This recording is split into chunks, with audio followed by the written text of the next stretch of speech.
없었으면 좋겠고요. 예. 좀 불편해진 마음을 건강하게 만드는 비법 알려주신다고요? 네, 그 무언가 발 뒤꿈치를 찌르는 듯한 통증, 바로 족저근막염 증세인데요. 심할 경우에는 보행장애까지 불러온다는데 과연 어떤 질환인지 예방법은 무엇이 있는지 알아봤습니다. 잘못된 생활 습관으로 두 발로 서서 걷지도 못하고 주저앉아 생활을 해야 하는 무선 발바닥병 때문에 주부들이 고통받고 있습니다. 그 통증은 말로 표현하기조차 힘들다고 하는데요. 당하지 못한 사람 모르죠. 너무너무 진짜 칼로 에이는 듯한 뭘로 찌르는 건 뭐냐. 야, 일어나지를 못한다니까. 겉으로 보기엔 아무 이상이 없는 것 같지만 발바닥을 찢는 듯한 통증을 유발하는 족저근막염. 저 부위가 아프다는 얘기죠? 네. 신축과 이완을 하면서 우리 쿠션을 유지해주는 발바닥에 있는 막을 족저근막이라고 그러는데요. 여기에 무리가 와서 염증이 생기면서 나타나는 통증을 총칭해서 족저근막염이라고 표현하고 있습니다. 2002년부터 시작된 왼쪽 발바닥 통증으로 일상생활에 어려움을 겪고 있는 주부 지복연 씨. 발을 딛기조차 힘든 통증 때문에 늘 이렇게 왼쪽 발을 올린 채 가사일을 하고 있었는데요. 아이고 디딜 수가 없어. 제대로 서지도 두 발로 걷지도 못하는 신세입니다. 이게 갑자기 디디면은 이 발바닥이 아주 면도칼로 오리는 것 같아. 자꾸 전신이 막 이렇게 막 전류가 흐른다 그럴까 뭐 무슨 찌릿찌릿하니 너무너무 힘든 거예요. 앉아있다가 일어설 때마다 찾아오는 발바닥 통증으로 주저앉기 일쑤입니다. 네, 아픈 발을 주물러 보지만 손을 대는 것조차 통증을 불러옵니다. 어떻게든 발을 딛지 않기 위해서 무릎으로 기어다니는 생활이 일상화돼 있었는데요. 50대 중반의 지 씨에게는 이 모든 것이 가혹하기만 합니다. 저 정도면 굉장히 목발을 심각하군요. 짚고 화장실을 갔어요. 발이 이러니까 또 넘어지기도 잘해요. 이거는 이제 길들어가지고 어리저리 이렇게 다 떨어지고 걸음이 불안정하다 보니 신고 다니는 신발은 모두 엉망이 됐습니다. 모르는 사람들은 이렇게 신고 다니는 거예요. 그러면 뒤에가 좀 푹신하니까 이거 사가지고. 발바닥 통증을 완화시키기 위해 사시사철 두꺼운 신발과 양말은 필수입니다. 그것도 끌고 다니고 그렇지. 어떻게 되려는지 아이고. 무엇보다 장애에 대한 두려움이 지 씨를 힘들게 하고 있었습니다. 진짜 갑자기 이렇게 소나기가 오고 비가 오면은 빨리 뛰어야 되잖아요. 근데 그 뛰지를 못하는 거야. 그래서 그때 제일 눈물 나고 좀 힘들었어요. 진짜 옛날처럼 좀 뛰기도 하고 힘있게 걸을 수 있을래나.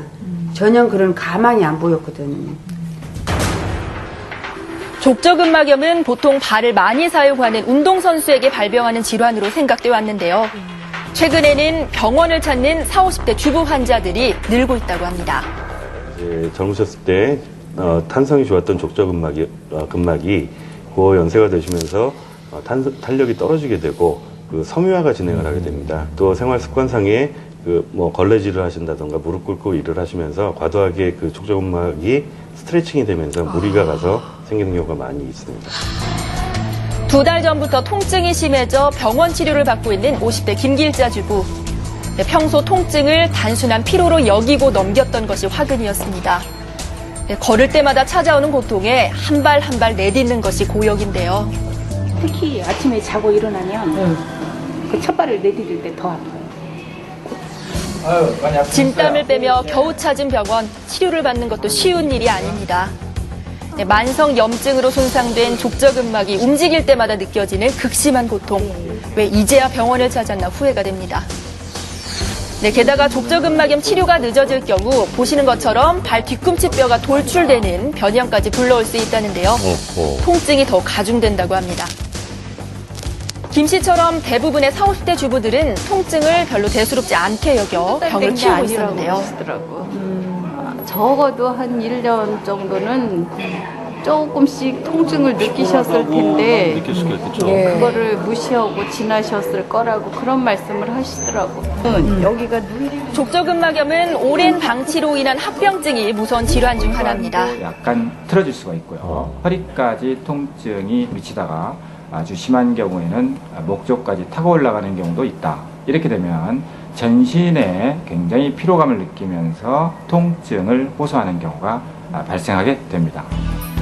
근막의 손상이 심할 경우 수술까지 하기도 하지만 부작용을 우려해 가능한 피하고 있는 실정.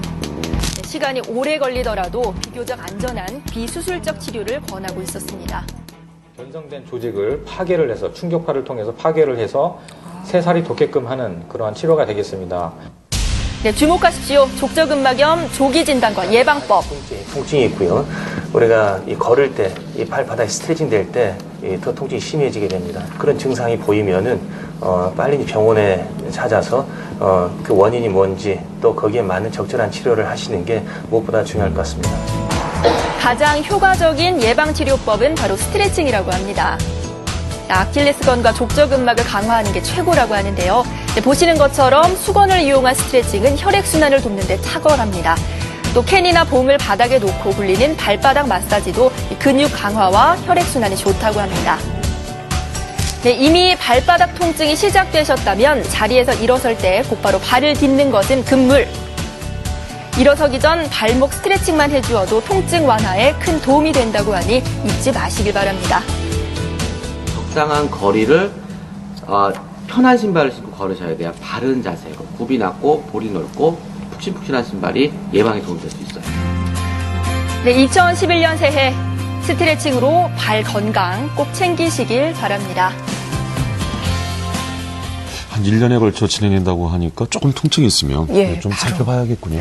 네, 또 취재하는 동안 느낀 것은 대부분의 주부님들이 이제 발에 통증이 와도 뭐 이러다 말겠지 하면서 그러게요. 참고 견디시는 경우가 많았는데요. 네. 이제 오래 방치하면 방치할수록 치료 기간도 길어지고 또 더 어려움이 커진다고 하니까 미리미리 발 없었으면 좋겠고요. 예. 좀 불편해진 마음을 건강하게